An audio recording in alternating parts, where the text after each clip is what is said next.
Greek PM Alexis Tsipras has called on voters to reject blackmail when they vote in a bailout referendum on Sunday. In a TV address, he insisted Greece's presence in the EU was not at stake.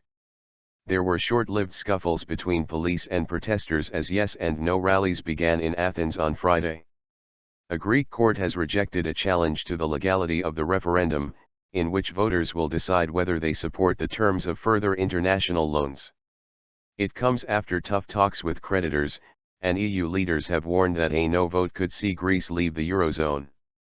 Greece's economy is already being squeezed after its bailout program ran out on Tuesday. Banks have been shut and limits imposed on cash withdrawals.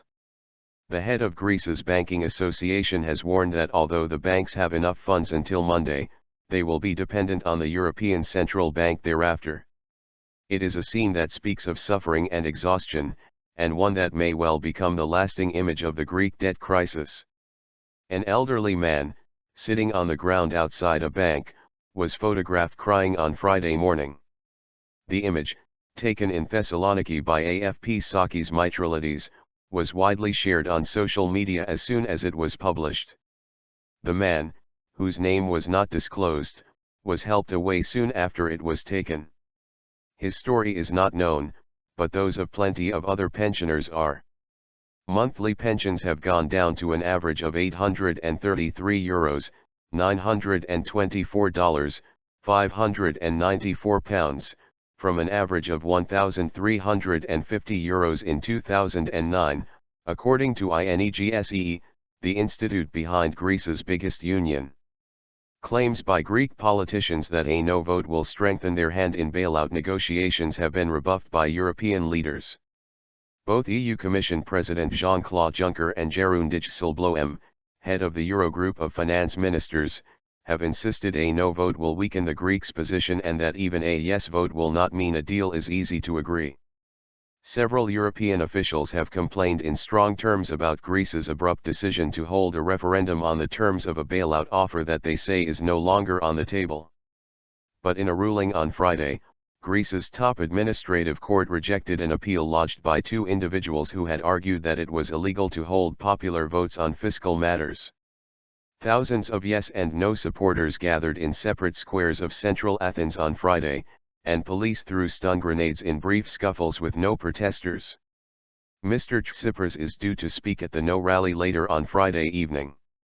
In his TV address, Mr. Tsipras referred to an IMF report published on Thursday which said Greece would need an extra €50 bn $55 bn, £36 bn, over the next 3 years to stabilize its finances and repeated suggestions that Greece needed debt relief.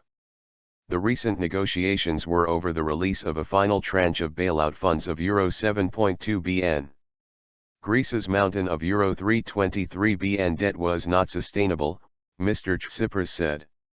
He said he had called for a 30% haircut off the debt and a 20-year grace period for the rest.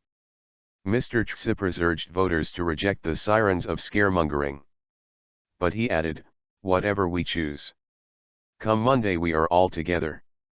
Mr. Tsipras faces vocal opposition at home, with opposition leader Antonis Samaras calling on every Greek man and every Greek woman above and beyond parties to vote yes, along with several deputies from Syriza's own coalition partner, the Independent Greeks. A poll published in Ethnos newspaper on Friday showed the two sides evenly split, with the yes vote at 44.8% and the no vote at 43.4%. But the same poll showed 74% in favor of staying in the euro, with just 15% choosing a return to a national currency. The European Commission, the European Union's executive arm, one of the troika of creditors along with the International Monetary Fund and the European Central Bank, wants Athens to raise taxes and slash welfare spending to meet its debt obligations.